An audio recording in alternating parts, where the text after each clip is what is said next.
Every footfall in a diabetic's journey tells a story, echoing the silent struggles of peripheral neuropathy. Picture a world where sensations blur into numbness, tingling, searing heat, and discomfort with your feet. Step into the realm of diabetic peripheral neuropathy, where the very foundation of mobility becomes a battleground against relentless nerve damage. Diabetes, a prevalent metabolic disorder affecting millions worldwide, brings with it a host of complications. Among these, diabetic neuropathy stands as a significant concern. Diabetic neuropathy is a common problem in both type 1 and type 2 diabetes. When blood sugar levels remain high for extended periods, they can damage nerves throughout the body. However, diabetic neuropathy typically affects the legs and feet, causing problems in these areas. There are several types of diabetic neuropathy: autonomic neuropathy, proximal neuropathy, focal neuropathy, and peripheral neuropathy. This video will focus on the most common type that controls sensation, peripheral neuropathy. Join us as we unravel the mysteries of this condition, seeking pathways to reclaim the lost sensations and restore the rhythm of life's footsteps. Watch until the end to learn simple home exercises to help elevate this complication.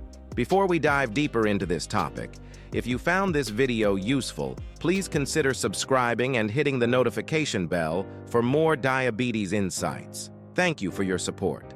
Now, let's dive into the realm of peripheral neuropathy. Diabetic neuropathy is when your feet, and sometimes your hands, feel weird. So, why does it happen there? It's a warning sign that your blood sugar is causing significant problems. See, your body has long nerves, and the ends of those nerves are the first to get hurt when your blood sugar is too high. Those areas don't get as much oxygen or fuel as other parts closer to your heart. Now, we're mainly talking about diabetes and blood sugar issues because they're the leading causes of this type of nerve problem.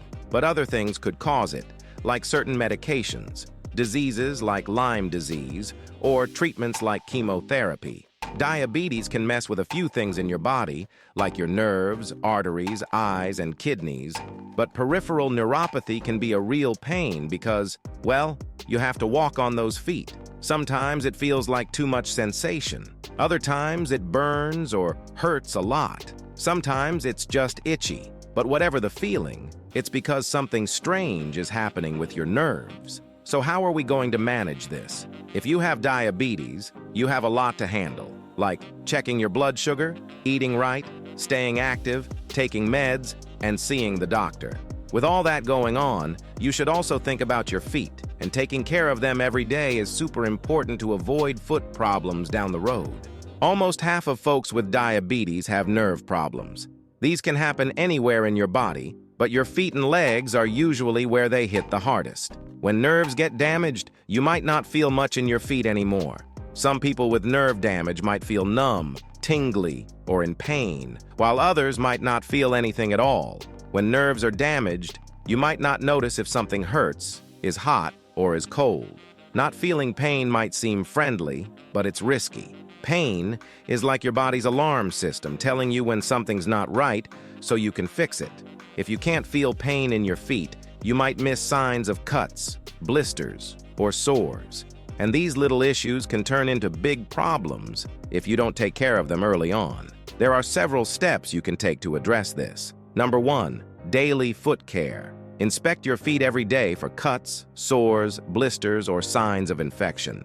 Wash your feet with warm water, not hot, and mild soap to keep them clean and dry. Moisturize your feet, but avoid applying lotion between your toes to prevent moisture buildup.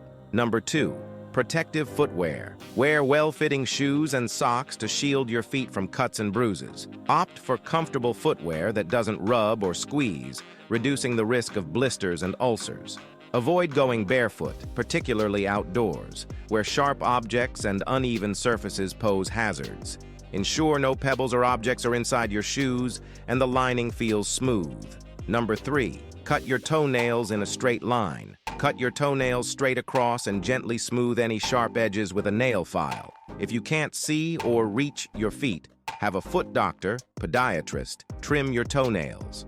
Number 4, Avoid removing corns or calluses on your own. Don't try to get rid of corns or calluses on your own, and avoid using over-the-counter products, as they may cause skin burns. Number 5. Regular foot exams. Schedule regular foot exams with your healthcare provider, who can check for any signs of nerve damage, circulation problems, or foot ulcers. They can also guide proper foot care techniques. The American Diabetes Association, ADA, suggests starting screening for diabetic neuropathy right after a diagnosis of type 2 diabetes or 5 years post-diagnosis with type 1 diabetes. Following this, yearly screening is advised after that. Number 6. Blood sugar management.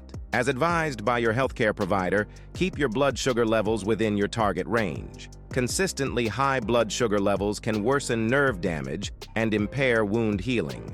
Number 7. Healthy lifestyle. Live a healthy lifestyle by eating a variety of nutritious foods in moderation. Eat lots of fruits, veggies, whole grains, lean meats, and healthy fats. Avoid sugary and processed foods. Drink plenty of water. Make sure to sleep enough and deal with stress to stay healthy. Also, walking, swimming, and biking can keep your weight healthy and improve your blood flow. Try to do about 30 minutes of this kind of exercise most days. Here are the 5 home exercises you can do at home. These home exercises are safe when approved by a doctor. Begin this home exercise with 10 to 15 repetitions of each movement. However, avoid excessive repetitions, which can overstimulate the nerves, leading to increased irritation or symptoms. Starting with 10 or 15 repetitions is a sensible starting point. You don't have to do all these exercises in one session or on the same day. It's a good idea to start with 2 or 3 exercises, which you can alternate daily. Number 1. Ankle rolls. You can rotate your ankles in circular motions, moving them back and forth. Either direction is okay if you're looking to pass the time. Another option is to write names or the ABCs with your foot, using your toes and ankle to mimic the motion. This activity promotes blood flow to the ankles and feet, benefiting the nerves. It's a simple exercise you can do while watching TV or reading a book anytime. Number 2. Hamstring stretch. Sit at the front of a chair, stretch one leg straight in front of you, and gently lean forward at the hips to stretch the hamstring muscle. Keep the stretch for 15 to 30 seconds, then switch legs and do it again. This stretch effectively improves flexibility and can be done conveniently while sitting. Remember to perform the stretch slowly and without bouncing, and only stretch to the point of tension, not pain. Number 3. Ankle pump.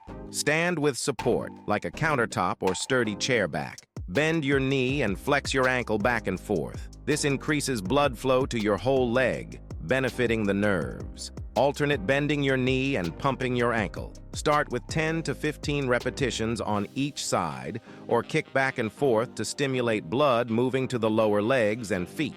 Number 4. Hanging on. We can rise onto our toes and lower back down, then lift our toes up and go onto our heels. Repeat this up and down motion 10 to 15 times. This activates the muscles in our calves, ankles, and feet. When lifting onto our heels, ensure it's the toes lifting, not just pushing the hips back.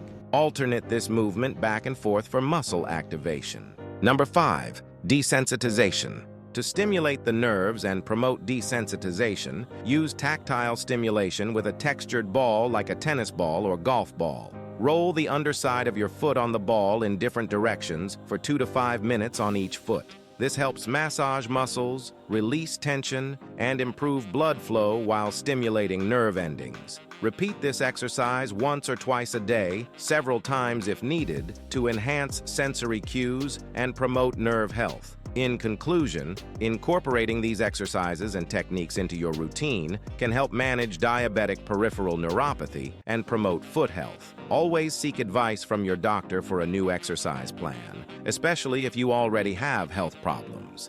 If you find this information helpful, don't forget to subscribe for more tips on managing diabetes and improving overall well-being. See you in the next video.